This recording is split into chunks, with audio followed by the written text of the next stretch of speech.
Mga kasayan, meron lang tayo igagad na nag-comment sa atin. Basahin mo at shoutout mo na rin. Shoutout kay Joseph Abestano. Paano boss pag iyong positive ang walang supply, ano gagawin? Gawa ka ng tutorial boss, yung sa isang wire ang walang supply. Yung sa may yellow para may ideya ako pag ayos ng motor ko kapag magloko yung sa may starter. Nag-comment siya sa TMX 125, ayaw gumana ng electric starter, paano ayusin? Ito siya kasayan na bali yung sample natin TMX 125 din. Ang wala daw supply yung red yellow. Itong red yellow na ito kasayan, dediretso ito sa may pindutan. Sa pindutan ng ating electric starter. Tapos papunta yan dito sa ating sa ating relay, starter relay. Ito yung starter relay natin. Siya kasayan ha. Ay starter relay natin, pag diretso natin dyan, makikita natin dyan yung red yellow. Yung red yellow, yan yung trigger ng ating starter. Ito siya ha. Dahil Honda ito o TMX 125, positive trigger. Ito yung walang supply. Ganito yung gagawin natin yan kasayan ha. Magtatap tayo dito. Itatap natin dyan yung isang wire papuntang switch. Ito, meron tayo ditong sample na switch. Para hindi na tayo pupunta ron. Ito siya ito yung natin. Ito yung ating red yellow. Duduktungan ko lang to ng switch para mas madali. Ng wire. Itong switch natin. Ito siya Ito yung red yellow natin. Kung positive trigger siya, kukuha to ng positive. Itong ginamit natin pang XRM 110 to. Kaya XRM 110 negative trigger. Kaya siya kulay green. Ngayon, itong TMX 125 alpha positive trigger. Ito kukuha to sabay accessory wire. Ganito yung gagawin natin dyan Ito, halimbawa ito yun Ito na yung pinakapindutan natin. Magtatap tayo sa accessory wire. Kasi kung magtatap tayo rito sa live wire o sa red wire, laging buhay siya. Pwede rin, pero laging buhay yung ating starter. Gagana siya kahit naka-off yung ating susian. Tap tayo ng Ito diretsuin lang natin yan. Yung switch natin may dalawang wire yan. Itong wire na to. Ito yung trigger. Padiretso dito. Yan, diretso dito Itatap natin dito to. Halimbawa, putol yung wire. Putol halimbawa yung wire sa gitna. Dito na kayo mag-tap. Irekta nyo na sa pinaka starter relay. Ito yung starter relay natin Yan yung bilog. Itatap natin to rito.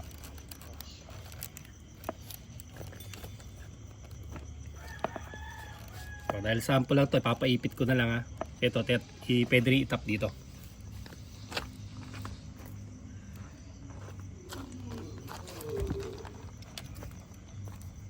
Gumamit lang tayo ng ibang rito wire Ito yun bali ito yung red yellow.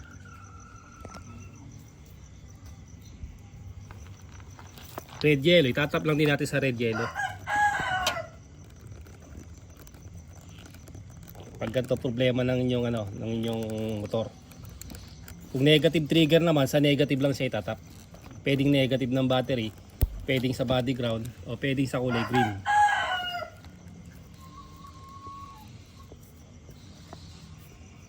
Tap natin to sa sa red yellow.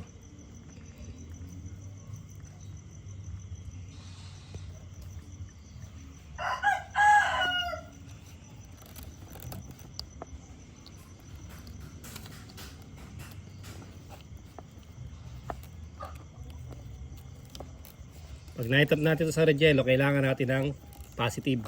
Dahil positive trigger siya. Kung negative trigger, ilalagay lang natin to sa negative ng battery. Negative ng battery, okay na kagad. Dahil positive trigger naman to, sa positive tayo kukuha. Hanapin natin accessory wire.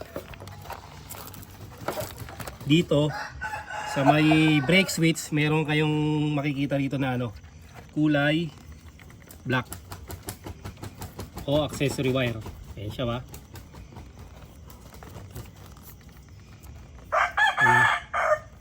Kulay black ha. Tignan muna natin. Baka mamaya ay mali yung ano. Kulay black natin. Baka palit na to ng ano. Baka nagpalit na ng brake switch. Baka iba na yung kulay niya. Kailangan black to black. Black sa taas. Ito to. Pag hindi black sa taas, huwag yung kunin. Ito black. Ayan black siya ba? Ayan black. Accessory wire to. Dito natin siya ilalagay yung isa.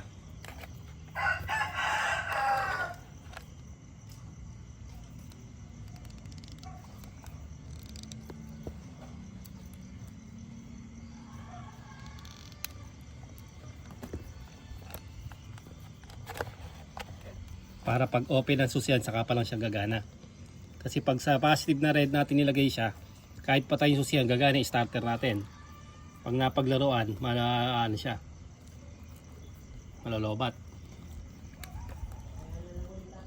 Yan siya. Pag nakabit na natin, tatry na natin ngayon. Hindi siya gagana pag naka-off yung susian natin. Open mo yung susian natin. Pag gina-open na yung susian natin, meron siya kasayan. Ibig sabihin, may supply na yung ating ano, may supply na yung ating red yellow o pole. Buksan natin ilaw para mas kita nila. On. Yan. Siya sa ano. Accessory wire nyo ilalagay. Tapos sa may red yellow.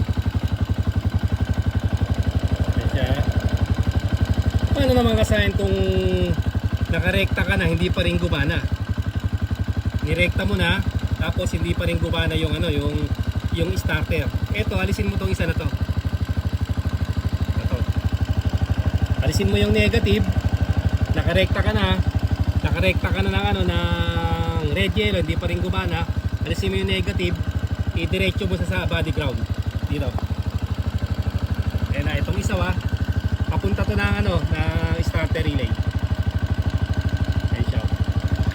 Kasi starter relay natin, may dalawang wire yan. Isang positive at isang negative.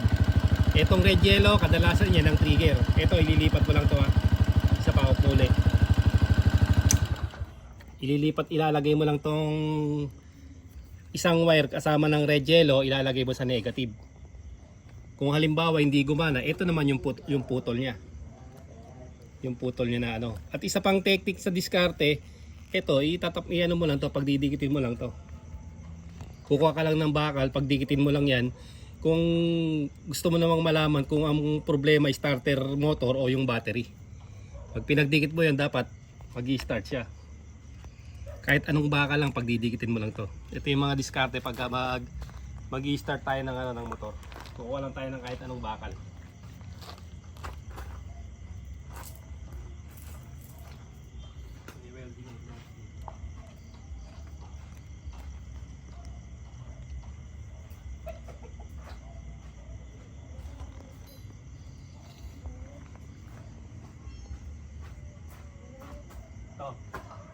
Ito yung nakuha natin.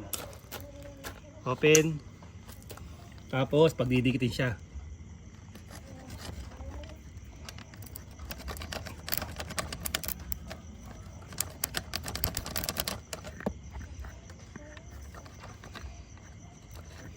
Ayun na yung ano, yung pagkabakal niya. Kailangan ano, maganda yung ano. Kung halimbawa starter relay, starter motor naman ay testing natin, gano'n naman siya. Para malaman natin kung okay starter motor isa pa. Okay, pagdikitin mo lang siya.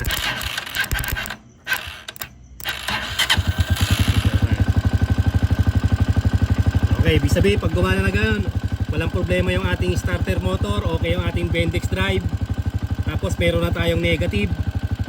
Nakikabit na natin sa negative to, tapos nakapag ano na tayo, nakapag-tap na tayo ng ano, sa switch natin ng accessory wire at saka ng red yellow. Sigurado makukuha nyo yung pag-ayos yun ng starter sa pa-off. Okay, on. Ayan siya kasama.